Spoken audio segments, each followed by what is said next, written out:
There's one key aspect that is missing from your manifestation process, and that is overcoming your inner resistance to the very thing that you desire the most. And this, ladies, is exactly what I'm going to teach you today.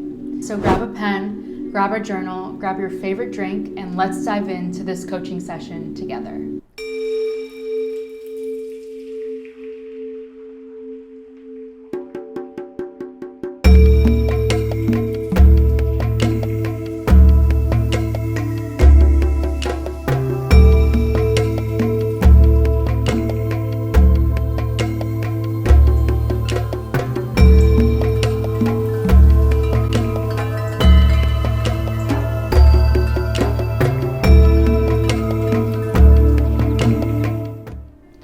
First and foremost, we need to understand, what is resistance? Resistance is simply that inner voice or force that makes change feel difficult. This resistance lies in our subconscious programming, and our subconscious programming is made up of our thoughts, our beliefs, our emotions, and our actions. This subconscious programming shapes our reality, plays unconsciously in the background, and shapes 95% of our current reality. And I know you may be thinking, well, if it's such a burden, then why not get rid of this subconscious programming in the form of this resistance altogether? The thing is, everything has its own purpose, and all parts of you serve a very, very valuable purpose.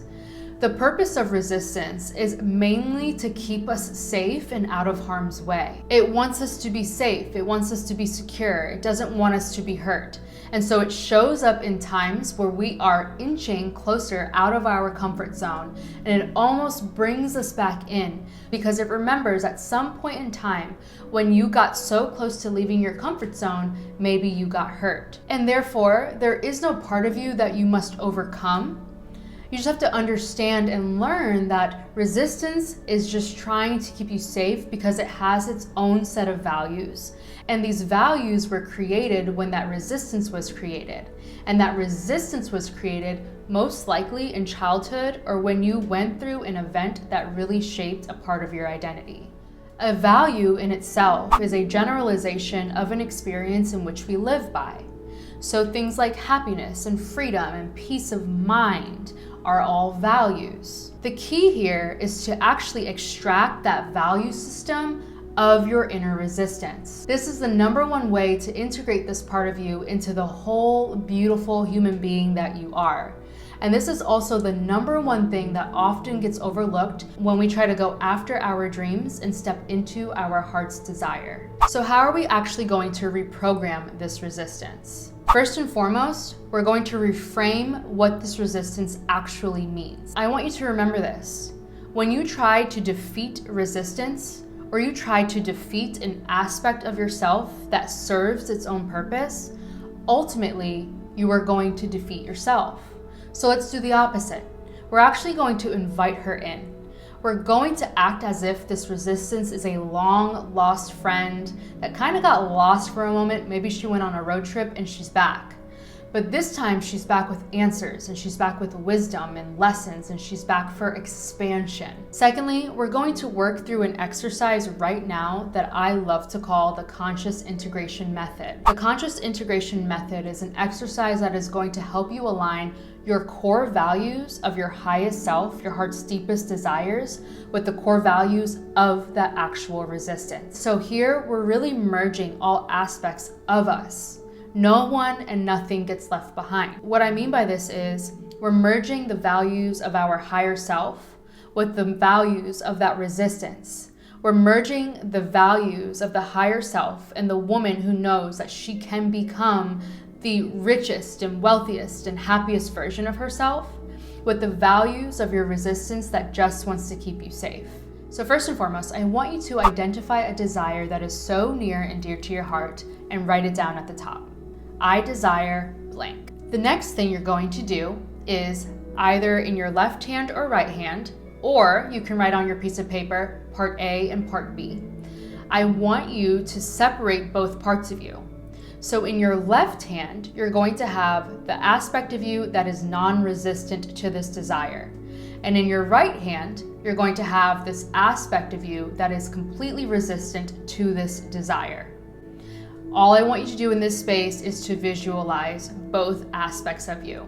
If you are in your journal right now, all you have to do is write down part A and part B. The next thing I want you to do is to separate, but also shine a light on both aspects of you in regards to this resistance. So those two aspects consist of the non-resistant part, so the part of you that can see the visualization, that can really feel that visualization, you can feel that desire, that knows she's capable and worthy of achieving this.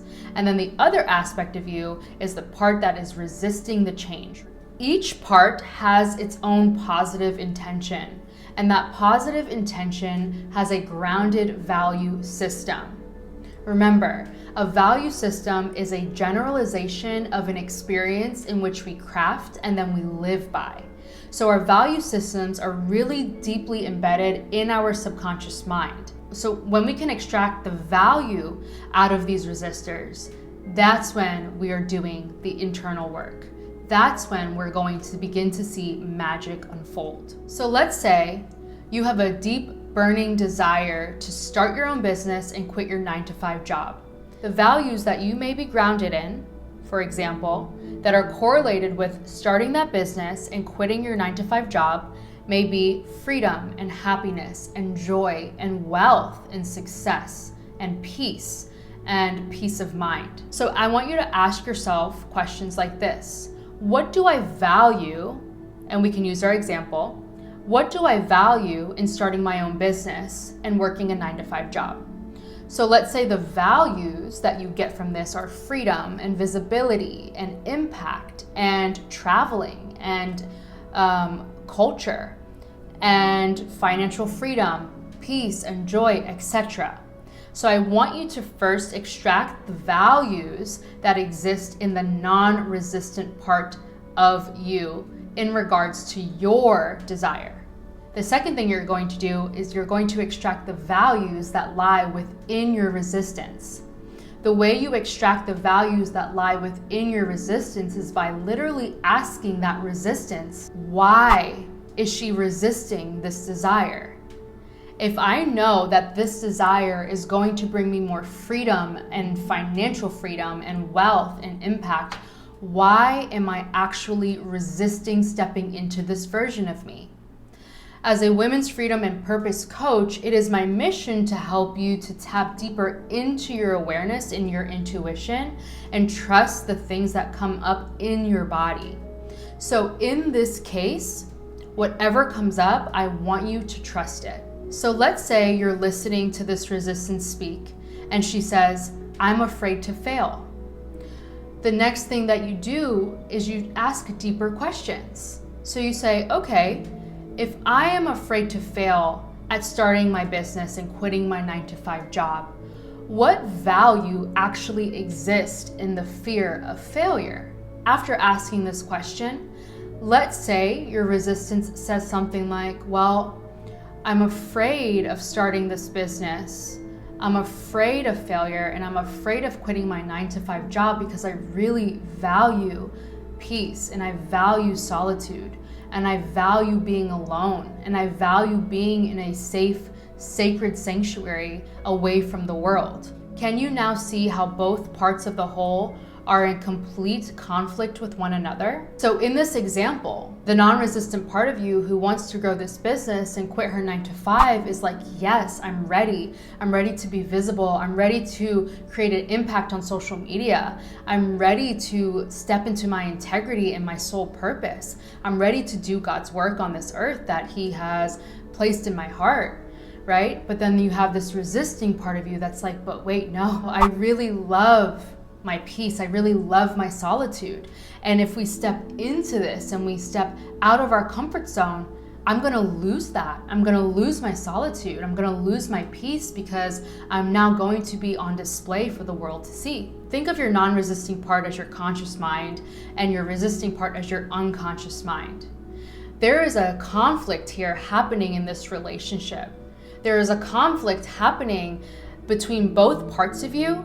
And instead of suppressing one or suppressing the other, what we really want to do is create cohesion within the system. Imagine any relationship that you have in your life. These relationships require an aspect of nurturing and affection and love and understanding and communication and a sense of belonging, right? You're not going to be in a relationship where you feel like you don't belong, or if you stay in that relationship, it's eventually going to cause so much inner turmoil for you. So think of the aspects of your non-resistance and your resistance as a relationship. And right now there's turmoil in that relationship. There's turmoil in the system. And for both parts to actually come into cohesion with one another and start working together as a whole, there has to be an integration. There has to be a level of understanding and forgiveness and communication that has to come from this for a symbiotic relationship to be formed so the whole can perform at its highest peak. So after you have asked these really deep questions and you begin to understand why there is a confliction within the system, why there's a confliction between the unconscious and the conscious mind, I want you to then close your eyes and visualize merging both parts together. So like I said in the beginning, if you used your hands, you can literally put your hands together and see a melting of that unconscious resistance, melting into the whole, melting into the relationship. Both parts of you in this case are literally dissolving into one another. You're literally coming home to yourself. There's no more internal battle within. As someone who is studying neurolinguistic programming, NLP, this type of exercise is often used, but there's one thing that's actually missing that's so important. And I have noticed within myself and within my clients that this is the part where emotion normally comes up because it's such a deep, invigorating process. And it's like coming home to a part of yourself that you have been distant from for so long. So the last thing you're really going to do is you're going to give that resistance, that unconscious part of you, a role. The unconscious part of us is going to continue to run away if it feels threatened by us. It feels threatened when it thinks that we're going to take away its role and its purpose of keeping us safe in our lives. However, I want you to welcome this part of you home. I want you to honor this part of you. I want you to give her grace and mercy and forgiveness and gratitude for how far she has traveled with you along this journey and for the amount of times that she has actually kept you safe and served you in a positive way. Just know and understand that all parts of you want to be useful. And so let's take that example that we used earlier of growing your business and quitting your 9-to-5 job. So now we know that non-resistant part really seeks freedom and visibility and impact, and she wants to grow her brand on social media, right? So it requires a level of visibility that the resistant part of you was resisting before. But now you're going to integrate that resistance and you're going to say, okay, this aspect of me really enjoys solitude. She really enjoys being in nature. She really enjoys living life on her own terms, and she doesn't really like cameras in front of her face. But this aspect of you says, but this is what we have to get done to reach that level of generational wealth that we desire, right? So what you're going to do is you're going to say, okay, look, we're going to grow this business. We are going to quit the 9-to-5, and it's going to require a level of visibility. However, I honor all parts of me, and I honor the part of me that craves solitude. So as I'm building this business, I give that part of me that used to be resistant to this, I give her the role of finding ways to create more peace and freedom and solitude as we grow this business. So you're literally giving her a role and you're telling her, hey, we're growing this business because we're ready to expand, but I honor you so much and I want you to come along for the ride. Do you feel how different that would feel in your body and in your nervous system? Lastly, you're going to start visualizing your future, in which we call future pacing. And you're going to start taking actions and making decisions with all parts of you integrated. So when you go to create the social media post, you're also going to take that part of you that really loves her solitude. And maybe that looks like, okay, we're going to create content for 3 hours today, but I'm also going to go sit in nature by myself and reward myself like that. Now, all parts of you feel important again, and all parts of you are on the same page. Okay, ladies, so this is how you actually bring your manifestations and your desires to life. It's not about forgetting an aspect of you, about overcoming anything, about belittling yourself, but instead it's about affirming that you are a whole beautiful human being and all parts of you matter, and that you have created resistance within your system as a measure of protection and safety. As we close out, I would love to close out with an affirmation that states, I am whole, integrated, and aligned with my highest self. I integrate my resistance and I embrace my power. If you ladies found this exercise helpful, I ask that you like, comment, and subscribe, as it helps this channel grow and helps to impact other women like you and myself. If you feel ready to dive deeper into your subconscious programming and step into your soul purpose on this earth, I now offer 90-minute coaching sessions where we really dive deep into your subconscious mind. We tap into meditation and nervous system regulation so you can begin to live in your God-given purpose. You can click the link in my description below to book your session today. Until next time, ladies, I love you so much, and I love doing this work with you. We are making this world a better place, one conscious woman at a time. And remember, the freedom that you seek starts from within. Namaste. Until next time, ladies. Mwah.